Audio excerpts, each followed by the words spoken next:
Can you introduce yourself and share a little bit about your background? I go by Ray. I built this house for my sweetheart some 67 years ago, and she loved her home here, and I was so blessed to have her at my side. The next question is, can you tell us a little bit about your time in the military? I spent my time in the military.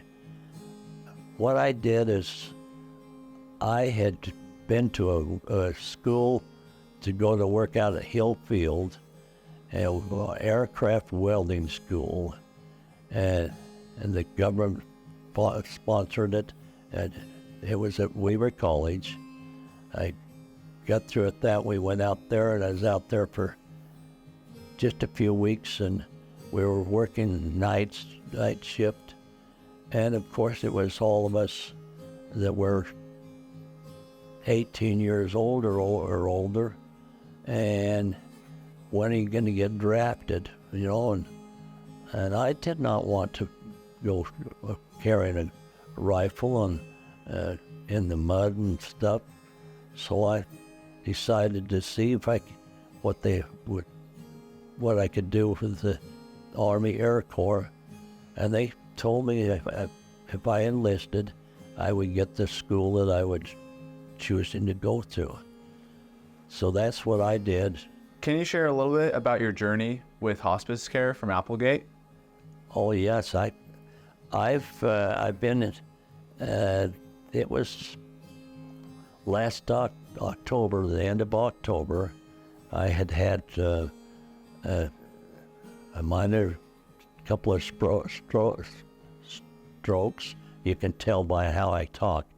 And then I had a heart attack, and the doctors didn't give me much very good longevity, let's say.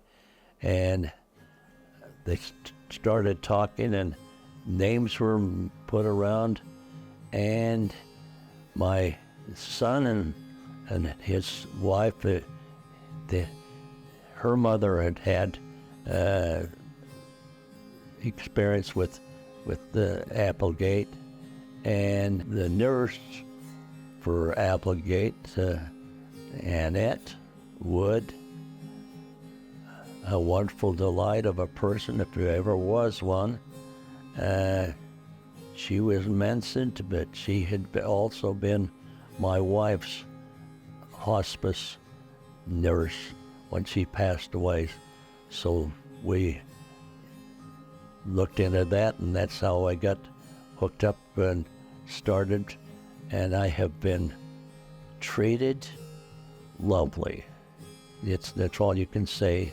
And when people say, how much longer are you going to be here? Well, I thought that's what when they put you on hospice, I thought that was you give me 2 or 3 more weeks before you're kicking off, but that wasn't the way.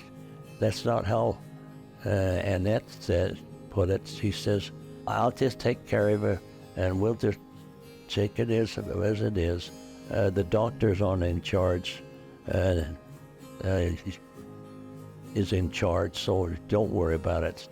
And I've improved ever since, and I'm still here, and they never expected me for Christmas, and they certainly didn't expect me for my birthday, and they said, you got to stick around for your birthday and celebrate your 100th birthday. So March 13th, I celebrated my 100th birthday, and I've had just wonderful care. It's a delight to have Annette come. She's a breath of spirituality. When she comes through the door, you think you're in church. By George, she is great, and she's watching after me, and I couldn't be treated nicer. And everybody that comes by treats me just wonderful. I love to hear that. What would you say is your favorite part about hospice care? I'm just plain blessed with the care I'm getting, with that, and then my children, and grandchildren, and the people from the LDS ward. They help me. How does your family feel about the care you received from hospice?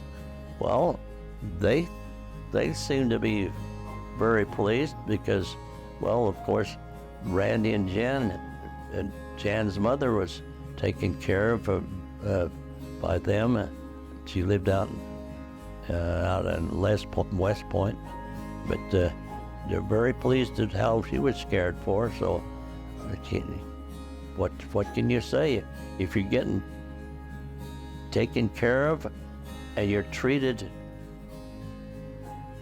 just like family and just as nice as can be, what else can you ask for? We love to hear that. Well, thank you so much for being with us. It's a pleasure, and it's a pleasure to be able to say how I feel about those that are helping me. And Dan, he comes in a little bit of spirituality every other week, and it's lifting, and it makes you feel good. You don't feel like you're just sitting here, an old person just left a hair alone. Nobody giving a heck about you, but they do, and it's good.